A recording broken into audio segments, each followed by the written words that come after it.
Doyle as Chris Parker and James Holden as Clay Baker.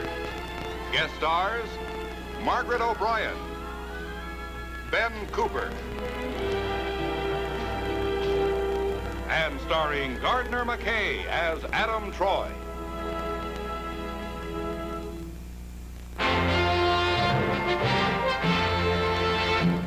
Beck's Furniture.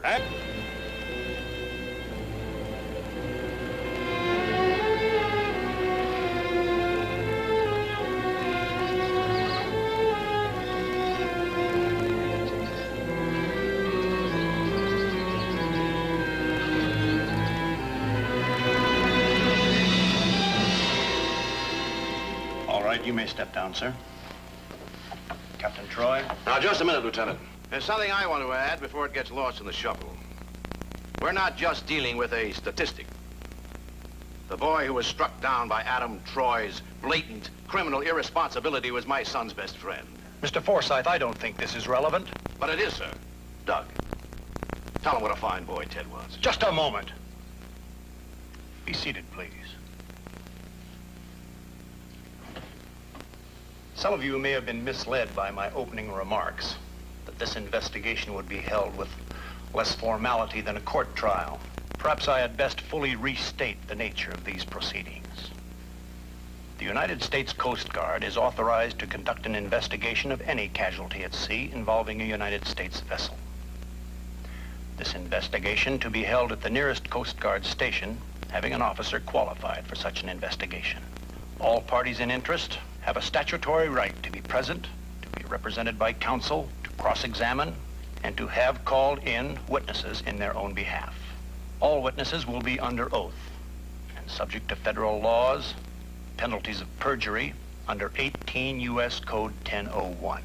The present investigation is intended to determine the cause of the death of Theodore Costin on board the schooner Tiki the night of August 9 this year, and to determine to what extent, if any, said death was the result of incompetence, misconduct, or willful violation of the law on the part of Captain Adam Troy.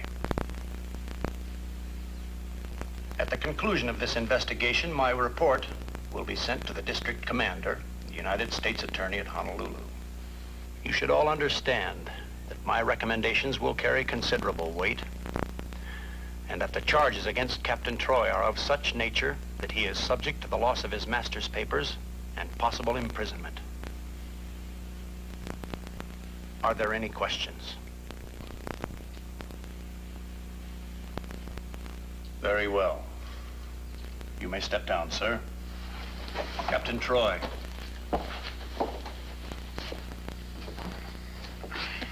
You solemnly swear that the testimony you're about to give will be the truth, the whole truth, and nothing but the truth, so help you God? I do.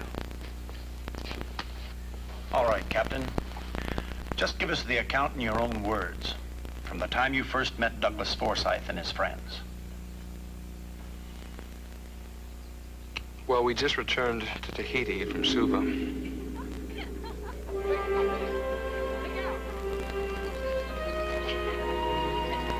We were still docking, and I noticed a young couple racing towards our ship. Jan, wait for me. Oh, sorry. Well, hello. Hello. What did I tell you, Jan? It's a beauty. Captain Troy, you are going to take us on a trip. But first, we are going to buy you a drink. Come on. Hey, what is this, anyway? Fun and games. Let's go.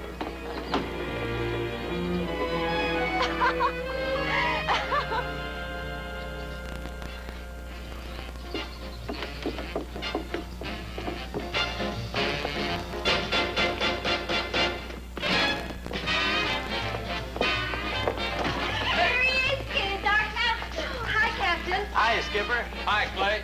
Did you get to Fiji? Yes, sir. Got to Fiji. Matilda sends her love. She says thanks for the earrings. Hey, you're good. We're going to have fun on board. On board? Hey, wait a second.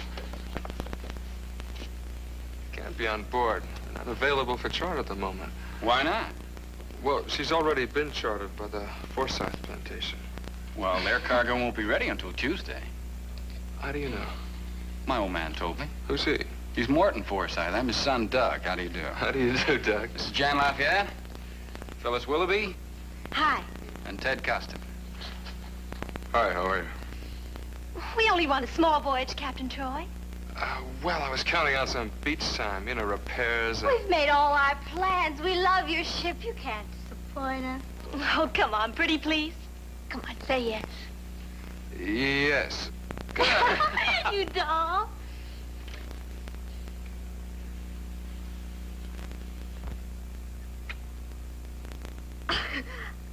Well, that's that. Come on, Tiger, let's dance.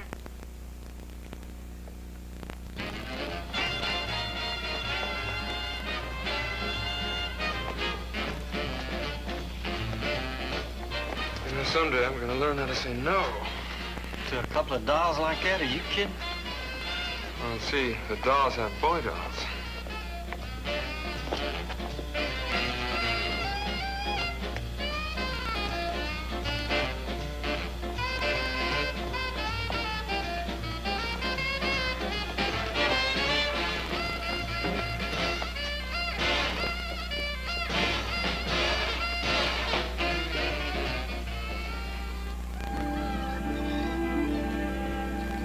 All right, Delaney, prepare to cast off.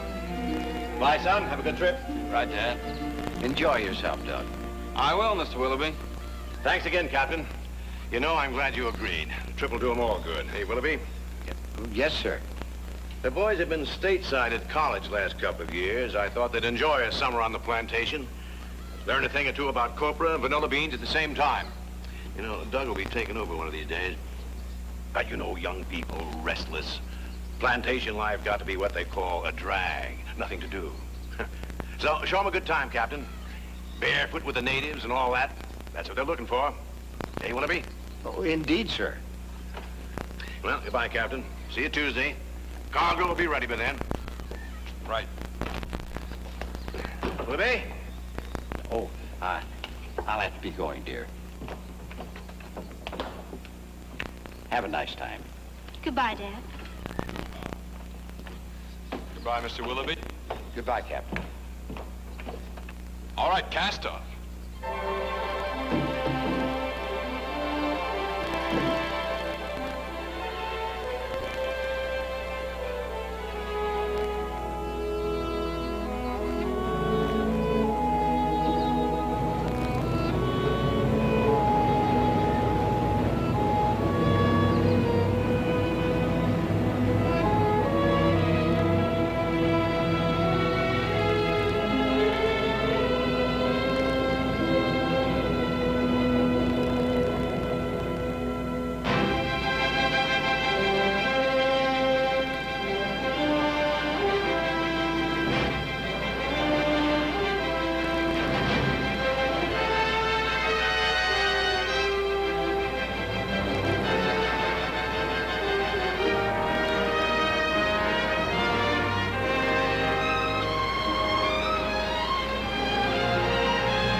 You must be Kelly. Kelly's sick. I'm Delaney. I'm taking his place this trip. Oh. Haven't been to sea for a while. You did that just like a pro. Well, why not? I've been around sailing vessels all my life. Is there anything you haven't done? Well, yeah.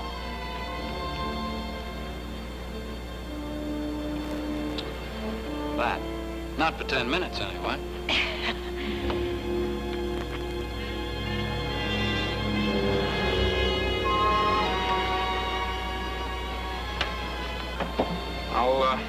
I'll bet she handles very nicely. You want to take over?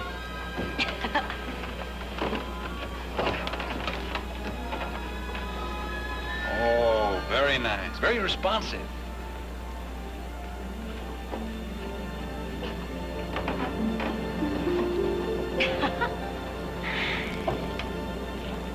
Hi.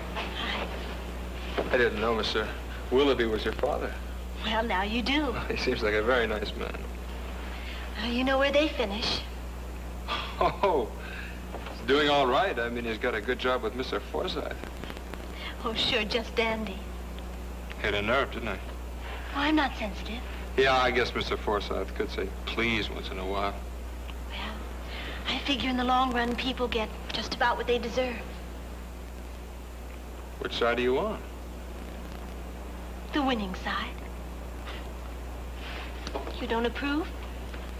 What does it matter? No. I like your ship. Oh, yeah, thanks. I better go plot a course for her. I'll see you.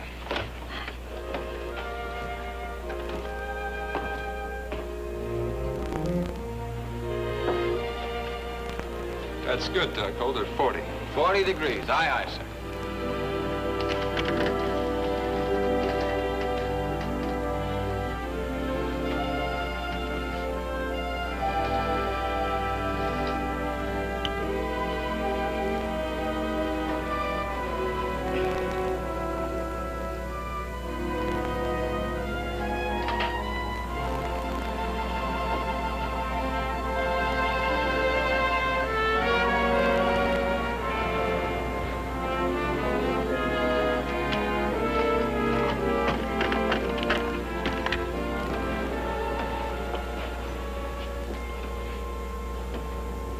I told you to hold it 40 degrees. Well, we're only a couple of degrees off. It's a couple of miles off, maybe over coral.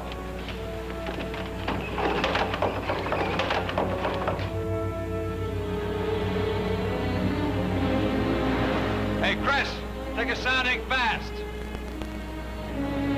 Keep a sharp lookout ahead.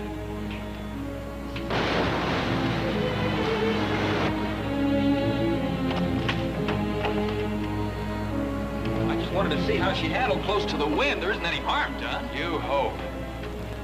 Well,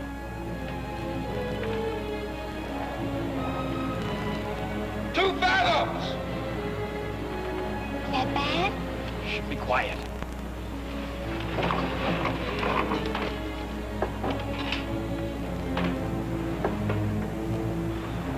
Three fathoms.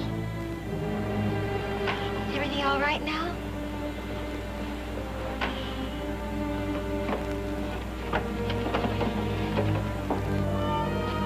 Can I take over again now? No. Well, since Doug can't play sailor, what say we all drop anchor and go for a swim? No. Because there are too many sharks in the shallow water. Fine, well, what do we do? That. Martinis!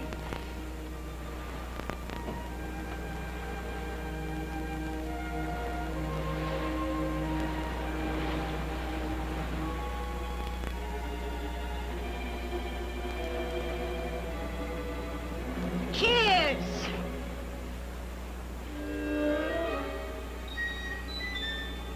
What's that? Come on, Captain. Why don't you join us? No, thanks.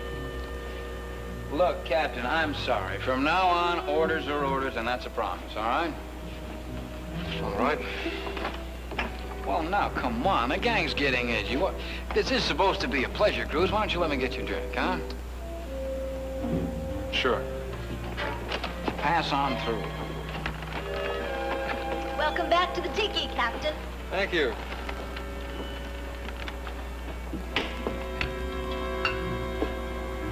There you are. Thank you. Your health. To you, Captain.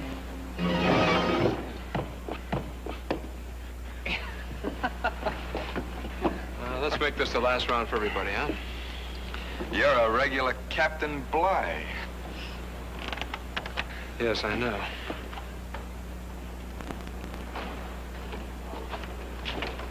We'll have dinner in 10 minutes.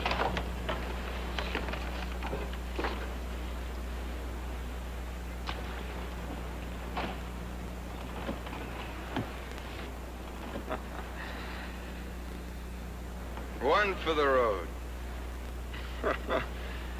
There is no road.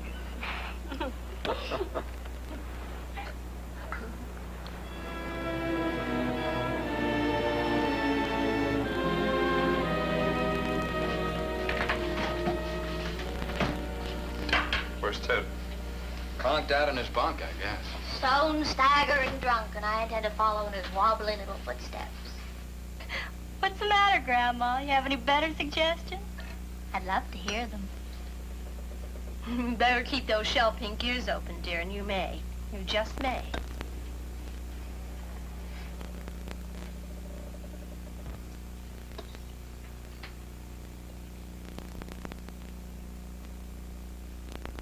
Hey, What's the matter? smoke. Chris, fire extinguisher.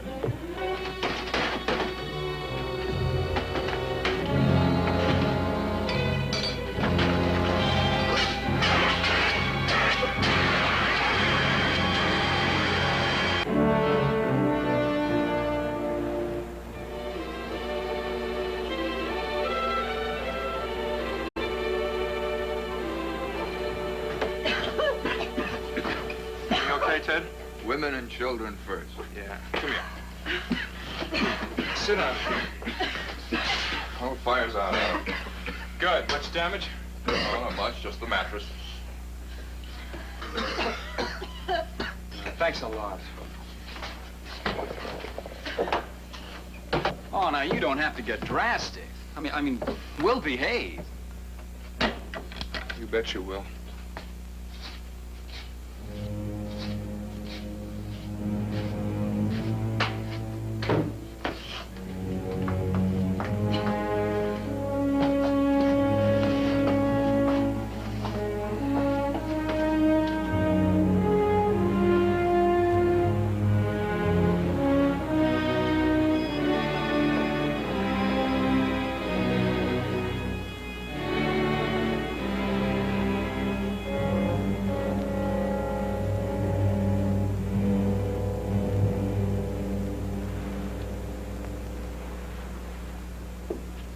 I guess we've given you a pretty bad time today, haven't we, Captain? You haven't. What's so different about me? You drink different. I've kept up. No, you haven't. I've been watching you. What's your point? You are different. I am? I'll be sure to watch that in the future. You know, I don't think you belong on this team. You think I'd be happier washing dishes? Waiting tables? No thanks. All right, have it your own way. Well, I intend to. I think there's something you should know, Captain. It's possible to be happy, though rich.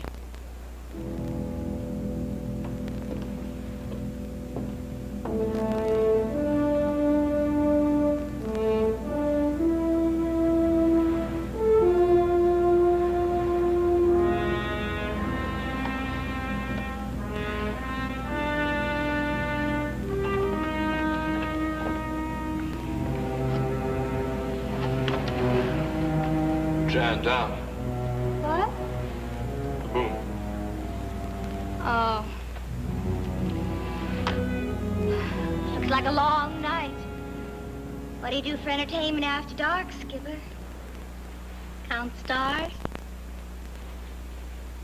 You've got a record player. An idea?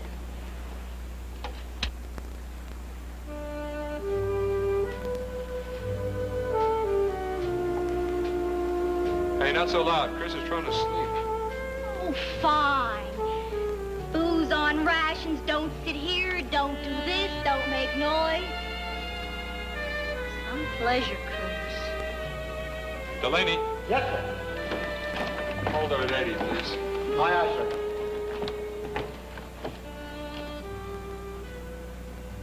Who can dance to that? You can hardly hear it.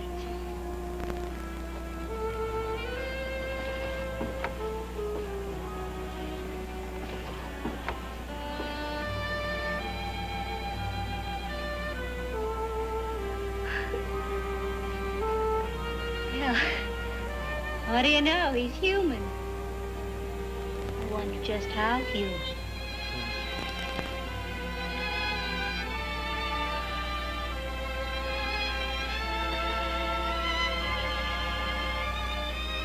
You mind? Not at all.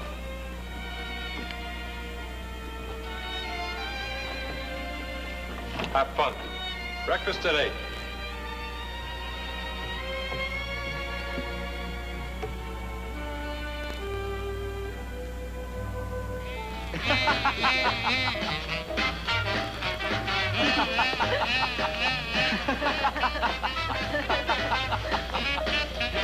Oh, go, man, go.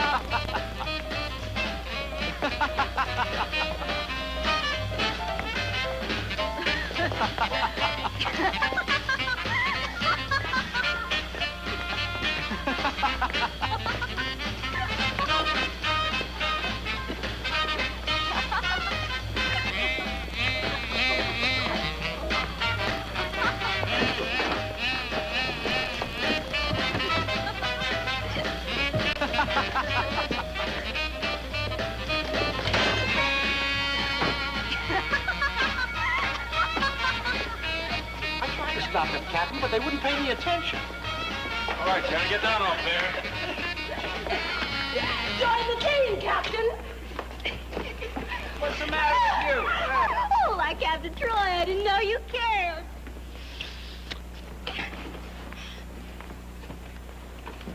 All right, Delaney, stand by. The Forsyth we're coming about. Aye, aye, sir. What do you mean we're coming about? What's the idea? Listen, who do you think you are, big man? You're not gonna turn this barge around.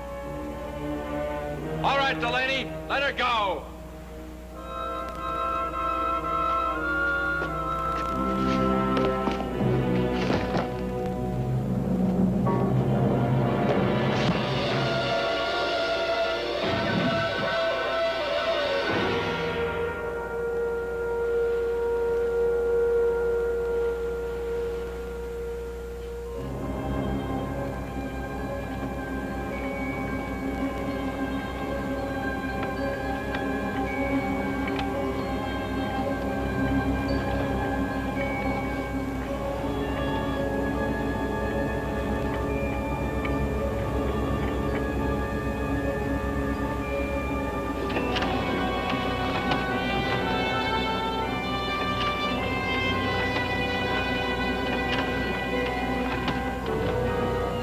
Dead.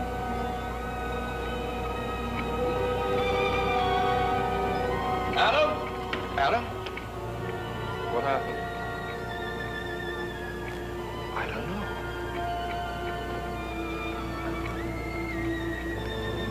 I don't know. I didn't know, Lieutenant. I just didn't know. You actually mean, Captain, that you didn't see what happened there on deck when that boy was killed? No, sir, I didn't. How could you? You were dead drunk. Quiet, order. Mr. Forsyth, I must warn you again. Captain Troy has a lot at stake here. His master's papers and perhaps even his freedom. He has a right to tell his story without interruption. He has no right to blacken the character of innocent young people. Innocent? Why didn't they tell Lieutenant Cunningham what happened on board when I approached them in Tahiti before this hearing? What's this, more of your lies? And why isn't Phyllis Willoughby in this court to testify? This court was told why Miss Willoughby stayed behind at Tahiti. It was on doctor's orders. A boy that she knew very well, a boy she might have married, was killed by your gross negligence. The poor girl has had a nervous breakdown. This man committed manslaughter while drunk. If you don't believe these young people, get his own first mate in the stand, see what he has to say. Witnesses will be called in order.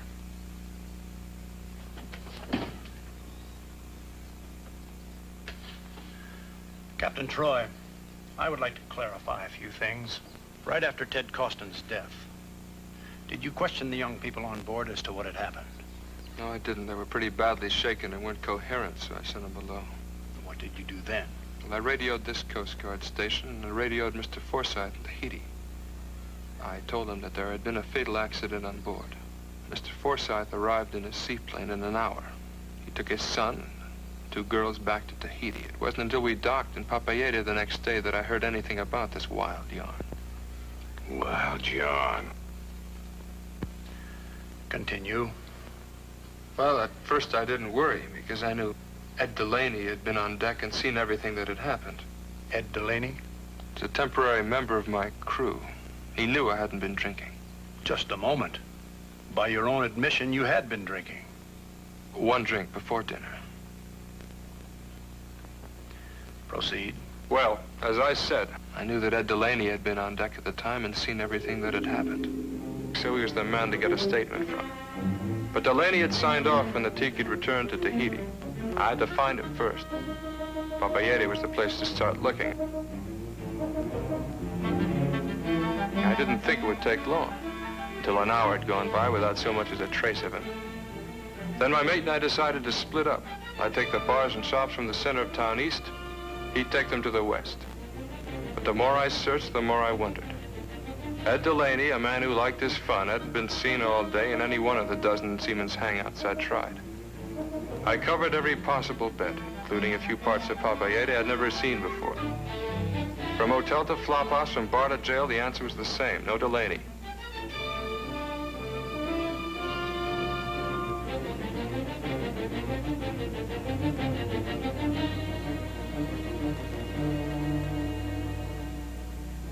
The only place left to look was the harbor. I started with the working ships, the inter-island traders, but Delaney hadn't been seen around there in a month. Now I began to worry. Papayete was too small a town and too small an island for someone just to vanish this way. The story was the same all the way along the quay where the pleasure boats tied up. Not a trace of Ed Delaney. It was well into the afternoon before I gave up and faced the fact that one of two things had to have happened. Either Seaman Ed Delaney had already shipped out on another vessel, or Seaman Ed Delaney had been bought off, was deliberately hiding out. Whichever it was, my best witness was gone. Well, that only left Doug Forsythe, Jan Lafayette, or Phyllis Willoughby to tell the truth. Of the three, I decided I had the best chance with Phyllis Willoughby. She lived with her father, the plantation manager's cottage out on the Forsythe place.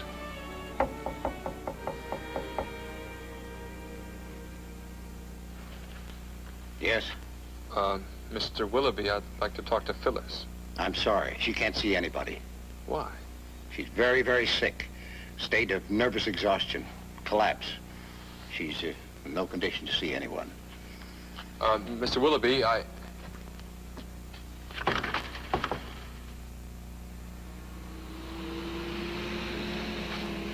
Hey, Doug! Doug, wait a minute!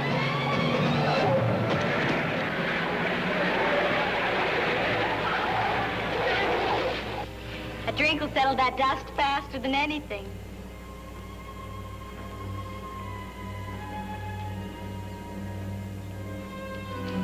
Well, Join me.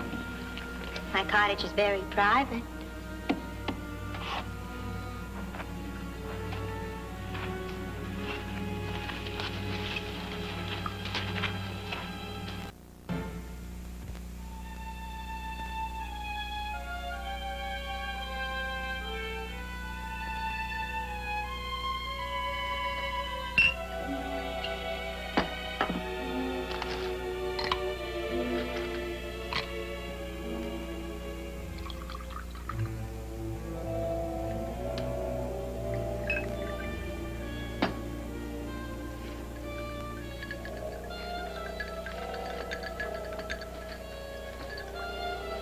thank you. It'll be more comfortable over here.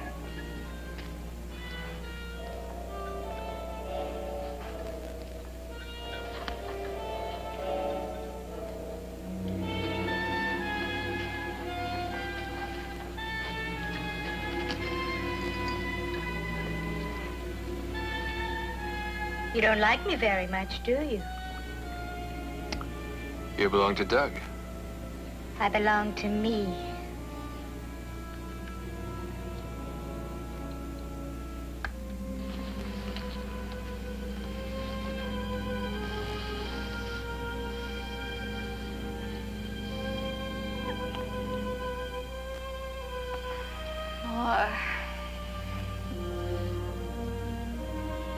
You're gonna tell the truth about what happened that night on the tiki, aren't you? You aren't being very diplomatic, darling. I don't have the time, darling. Okay. Okay, what? You want me to tell what happened on board the boat? Okay, that. Sure. I'll tell what happened. Why not?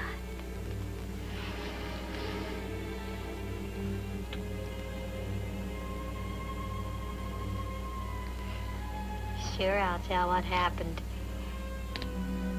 I'll tell how you got drunk, and how you mishandled the ship, and how you killed Ted.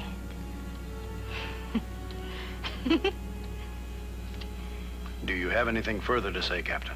No, Lieutenant, I don't. All right. You may step down.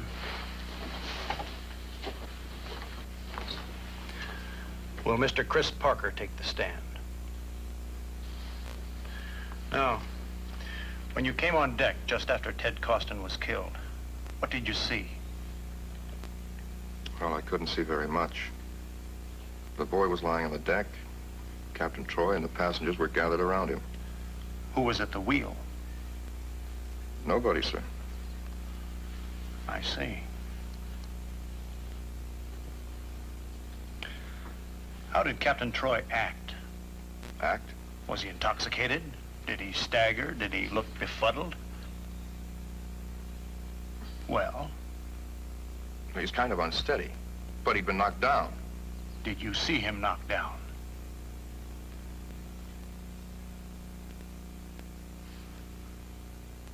No, sir. I didn't catch that. I said no, sir. Thank you, Mr. Parker. That'll be all. Now, wait a minute. Although I didn't actually see him... That will be all, Mr. Parker. It's getting late. We'll adjourn the hearing until tomorrow at 1000 hours.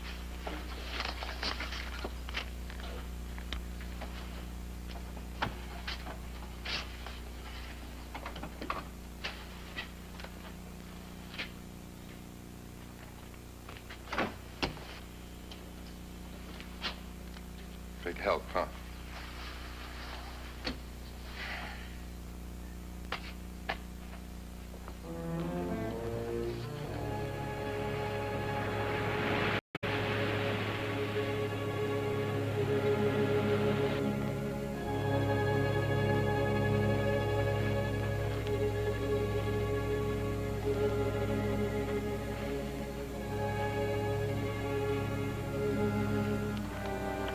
Buy you a drink?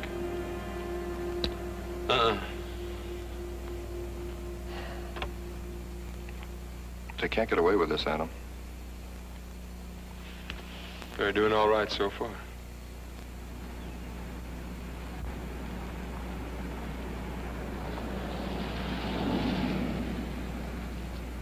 It's Phyllis. Huh? The Willoughby girl, Phyllis, in the back of that cab. Oh, you're seeing things. Phyllis is in Tahiti. She was in Tahiti. I just saw her. You're at night in the back of a car in a split second? Yes. What would she be doing here? I don't know. Well, what difference does it make? She's our only hope, Adam. Yeah, well, even if she was here, she'd probably lie right along with the others. How do you know? She isn't the same as the others. They're spoiled rich kids. And she wants to be one, so that's the same thing. Maybe it isn't. Let's try to find her, Adam. What can you lose?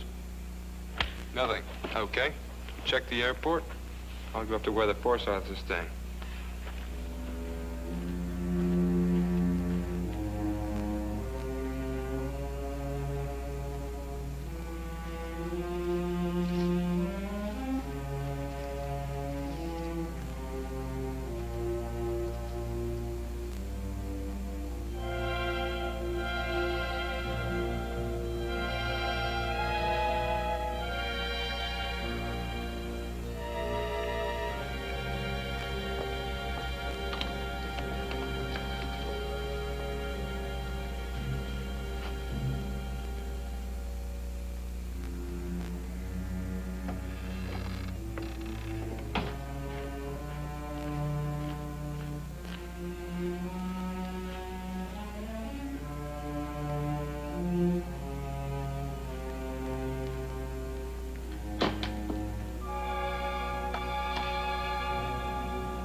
a pretty healthy-looking invalid. Now, just keep away from me. I have nothing to say to you. We're gonna go somewhere where we can talk.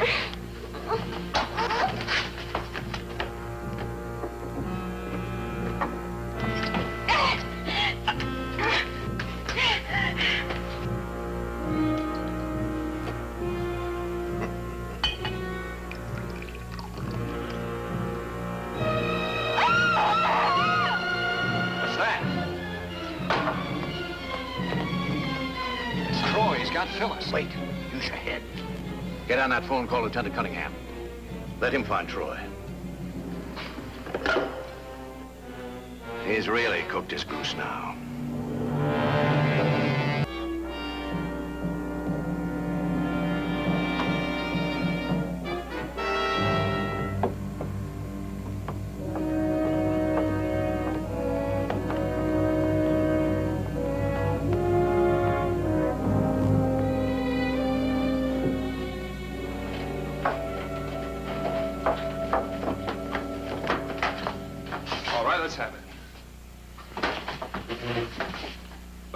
The truth about what happened aboard this ship the night Ted Costin was killed. Well, after Doug knocked you out, he took the wheel. He was much too drunk to know what he was doing, and boom jibed, or whatever you call it, and killed Ted. You know, Phyllis, I really didn't know what happened. I was knocked out cold. Let's find Lieutenant Cunningham. No. Well, you've got to tell him exactly what you told me. I can't. Why not? Adam, my father's worked for Mr. Forsythe for 37 years. What's that got to do with it? Oh, everything. In the seaplane going back to Tahiti, Mr. Forsythe laid it right on the line. Told us what Doug did could mean jail for manslaughter, and he told us what we had to say to protect Doug. Had to say? Had to. Each one of us, if we knew what was good for us. In my case, it was my father. If I didn't play ball, he was through. Oh, look, if he should lose his job, he wouldn't know where to turn. Look, don't hang this thing on poor old Dad. You're looking out for yourself. You told me how you felt on deck a couple of nights ago, remember? You're gonna get rich if it kills you. Not if it kills someone else. Oh, look, I didn't want to hurt you or my father. I thought the best thing was just to stay out of it, so that's why I pretended to have a nervous breakdown. And, leave the dirty work for Doug and Jan to do. Well, I got to thinking about that. Alone in Papayete. That's why I came here. I decided I was going to really tell what happened, no matter what. Well, good. What's stopping you?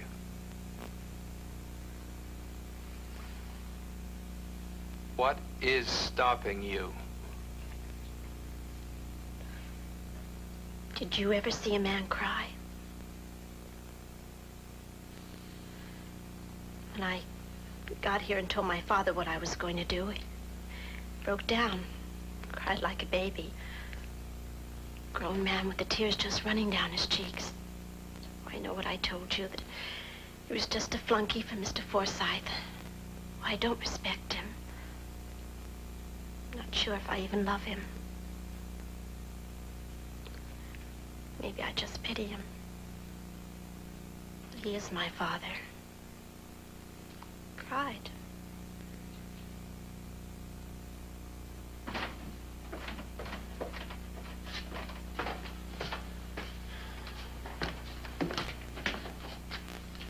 Captain Troy, she could have you arrested for kidnapping. I only wanted to hear what she had to say. You'll hear. Miss Willoughby, this is a subpoena. You're to be at the hearing tomorrow morning at 10 o'clock. Now, if you like, I'll take you home.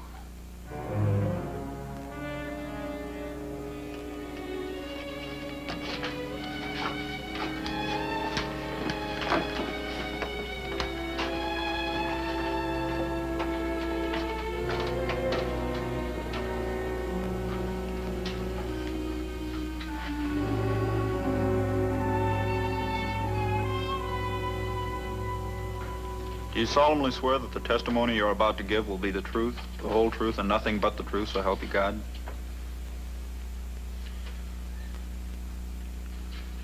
I do. Be seated, please. Miss Willoughby, give us your version of what happened on board the Tiki the night Ted Costin was killed.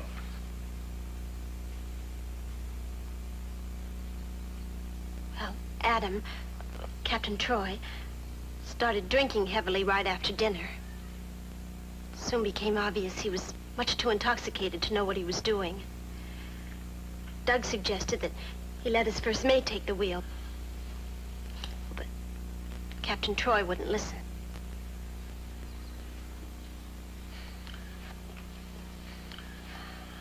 One final question, Miss Willoughby. Did you at any time see Douglas Forsythe strike Captain Troy? No, sir, I did not. Thank you. That'll be all. Just a moment, Lieutenant. Do I have the right to cross-examine this witness? Yes, you do. Thank you, sir.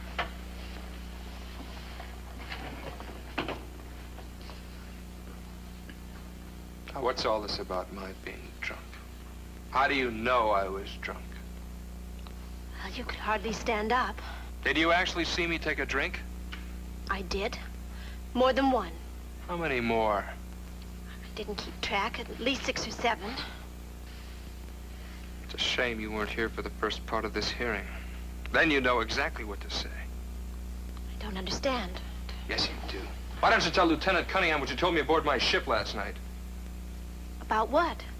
About being pressured into giving false testimony against me. You were pressured, weren't you? Yes, I was.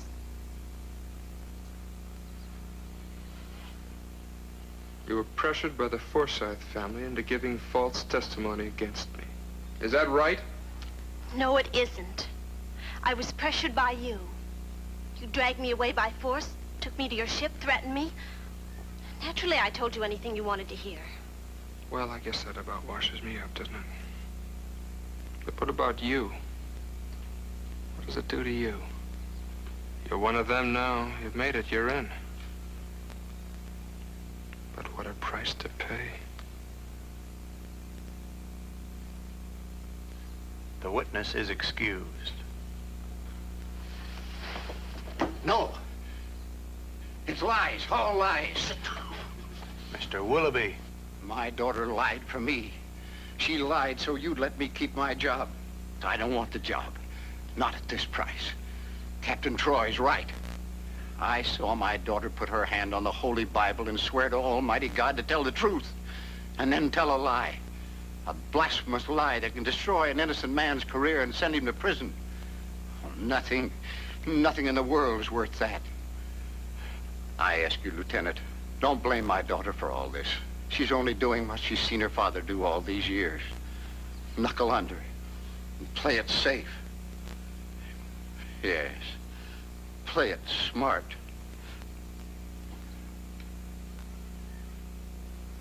Be seated, please.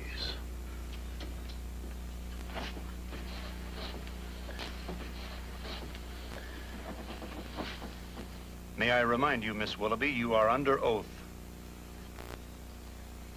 Will you tell us exactly what took place on board the schooner Tiki the night in question?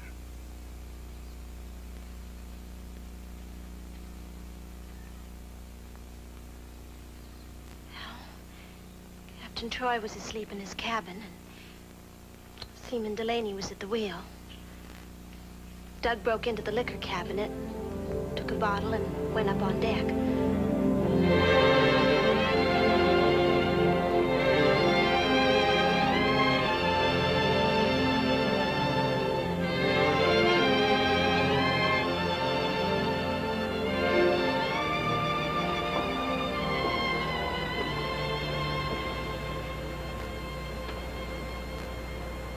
We ought to raise Tahiti in about 6 hours.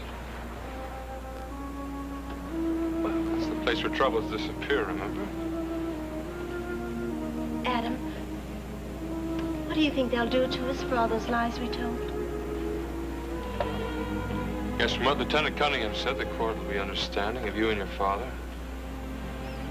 But, Mr. Forsythe, they can't be too lenient with him. So don't worry. Thanks again, Adam, for everything.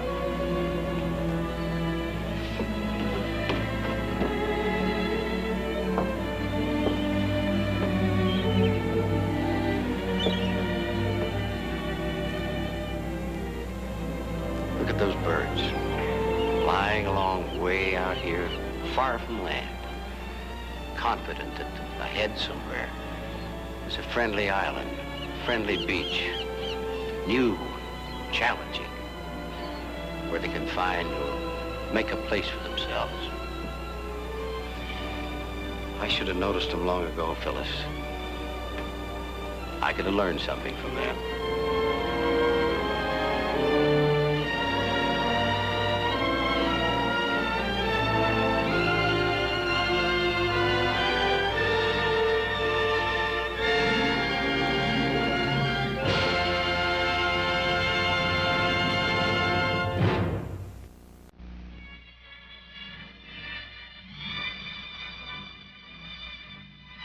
It's glamour, it's intrigue, it's another world, and it's coming up next on TV 58.